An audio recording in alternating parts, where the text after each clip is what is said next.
कोई बात नहीं।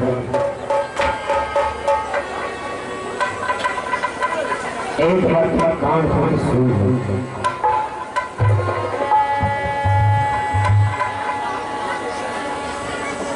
मैं तुम्हें जीवन छोड़ रहा हूं, किसी कुत्ते को मार मारी और करेगा तुम्हारे पिताजी को हाथों को थमा दूंगा। ये रात तुम छोड़ करके तुमको दूसरे जगह भाग जाना। बोलो मैं तुम्हारे जगह चला जाऊंगा। एक बार सुन लो, हम भागेंगे पश्चिम साइड, तुम भागना पूरब साइड, तब तुम बच सकते हो। भागोगे भाग जाओ, जल्दी भाग जाओ।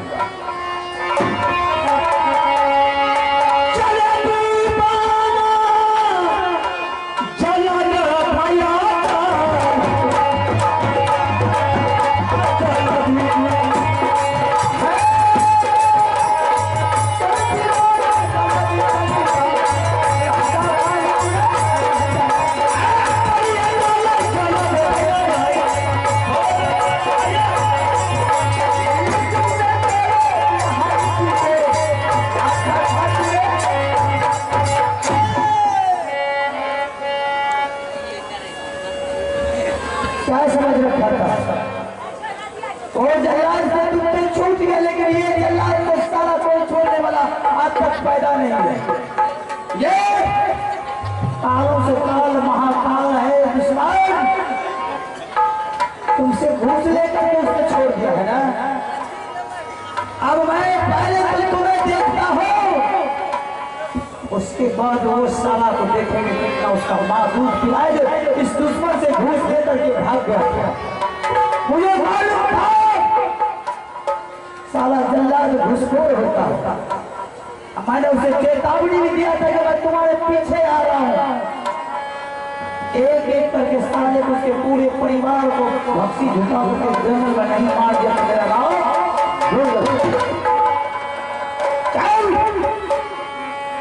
भाग करके देखते वहां तक भाग करके जा। चल मरने के लिए तैयार हो जाओ। आज से समझ लेंगे कि बाबू भगत सिंह पुत्र है। जैसे पहला था वो सब अभी भी है। आज से कोई तुमसे नाता हो बाबू भगत सिंह को नहीं। मैं कहाँ जाऊँगा पिताजी? अब तो कोई रास्ता ही नहीं बचा रास्ते के लिए। कौन सा रास्ता है? क्या ख्वाहिश है तुम्हारी? और जज के अदालत में जब किसी का फांसी का सजा सुनाया जाता है, एक मौका उसे भी दिया जाता है कि वो तुम्हारे पास क्या ख्वाहिश है, तुझे वो ख्वाहिश पूरा करके तुम्हारा ये जो है फांसी का सजा सुनाई जाएगी। तो मैं भी तुझे वादा करता हूँ तुम्हारा भी ख्वाहिश पूरा करेंगे। तुम भी बोल तुम्हें क्या ख्वाहिश है? मैं कुछ नहीं चाहता, बस मुझे 5 किलो का समय चाहिए। मैं भोजन करना चाहता हूँ, मुझे बहुत तेज से भूख लगी। 5 मिनट के लिए क्या करा? मैं तुझे 10 मिनट का टाइम दे रहा हूँ और 10 मिनट के अंदर इस दुनिया से तुझे ज्यादा होगा। 10 मिनट में तुझे जो भी हुआ इसे पूरा करके ना तो मैं फिर मिल रहा होता। अगर भागने के कोशिश किया हालत ज्यादा तो समझ लो वही तुम्हारे स्तर से अलग कर। ठीक है, मैं आ रहा हूँ।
करियो परनामा मैया के चरणा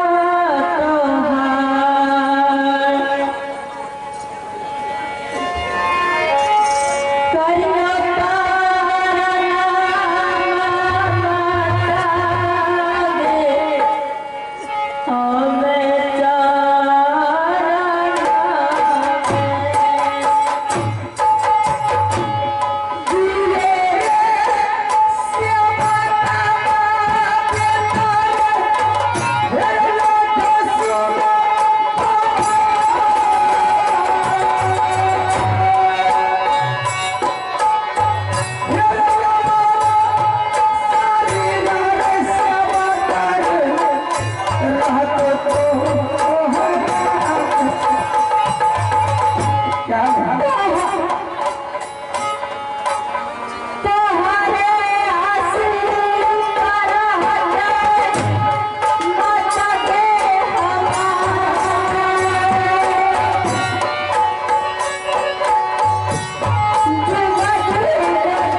इतने घोर अंधेरे रात में तुमने मुझे पुकार किया बेटा, क्या बात है?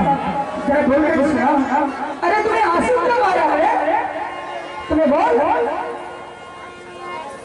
माँ माँ मैं क्या बताऊंगा माँ, तुम तो सर व्यापी हो ना माँ, सब कुछ जानती होगी ना। अरे तुम क्या कहोगे? अरे दो दिन पहले ये दुनिया को मालूम हो चुकी है, आज अपना पुत्र को अपना हक रखने के लिए जा रहा है। अमरजीत सिंह, मैं मर जाऊंगा। अरे तुमको मरने से पहले तुम्हारा मौत दुर्गा जी के मुट्ठी में। बेटा तुम्हारा नाम है अमरजीत सिंह। ना किसी को काटने से कर सकते हो, ना किसी को जलाने जा सकते हो। तुम्हारा नाम है अमरजीत, तुम्हें अमर हो। बेटा तुम्हारी माँ फूला रानी सोनी घर में थी, और जिस टाइम तुम्हारा फादर रहता उस टाइम बड़ी चाची तुम्हारी सोना रानी तुम्हारी माँ को 7 पट्टी कपड़ा हाथ में बांधी थी। बेटा जो तुम्हें बदल लिया तो तुम्हारी बड़ी माँ उठाई उन्हें जगह में फेंक दी। अरे यार दुर्गा बचाने वाली है। मैंने बोल में उठाई लेकर मैंने गुरु नमन की बात की। गुरु नमन ने 700 बजे का दूध पिलाया है। बेटा इतना बड़ा जवाब किया है, तुम्हें चिंता नहीं करो, मैं मर जाऊंगा। अभी कहाँ आया? मेरे पास। हाँ माँ अब उस जगह से तुम्हें सीधे चले जाओ। कहाँ? रुद्र सिंह के सामने। तुम्हें रुद्र सिंह बोल देना पिताजी हमने आपके सामने समक्ष है, आपका जो इच्छा है वो पढ़ सकते हैं। बेटा इस बीच में मैंने तब तक 5 मिनट के लिए विराम रहती हूँ, और मेरी नजर तुम्हारे ऊपर हर वक्त में रहूंगी। तुम जा सकते हो। मैं निश्चित होकर के जा रहा हूँ।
ठीक है,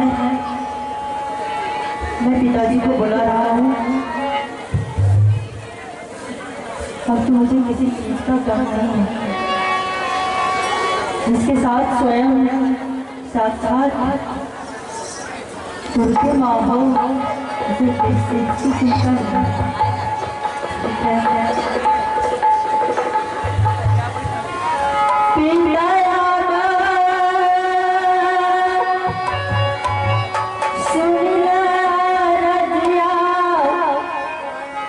पिताजी हमार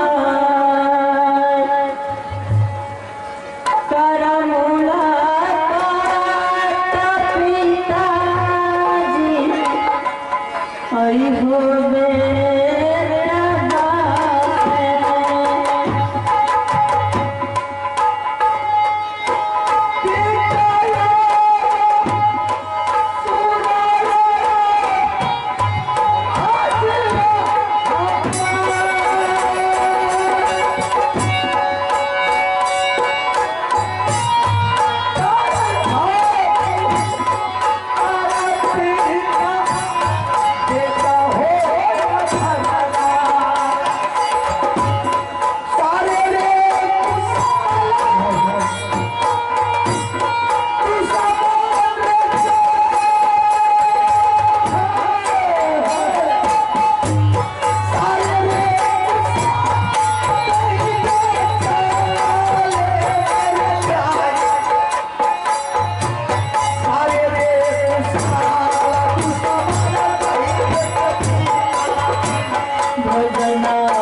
चाहे तो अपनी बोल देवे, वो भी तुझे पूरा करेंगे।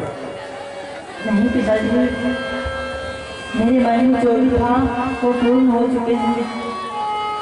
अब आप जो भी करना चाहते हैं निर्भय होकर कर सकते हैं। अब कोई ख्वाहिश नहीं है तो मरने के लिए तैयार है। तो ठीक है, ये तुम मरने के लिए तैयार है तो बाबू की दर्शन तुझे मारने के लिए।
तुमने क्या किया? तुमने हाथ दिया, तुम्हें था एक कदम होने तो फिर मिल सकती हो। दुर्गा के पास भी शक्तिशाली होगी और यही एक बजा करके तुम्हारे सर पर झूठा नहीं मरवाई। फिर मेरी नाम है दुर्गा। एक आवश्यक सूचना अंकित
अरे चल बदल को देख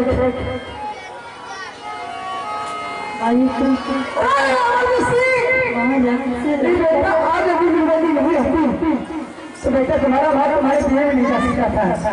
अरे यार तुम्हारा घर करके निकल दिए वो गए 16 दिन बैठ गए जिस पर आज 16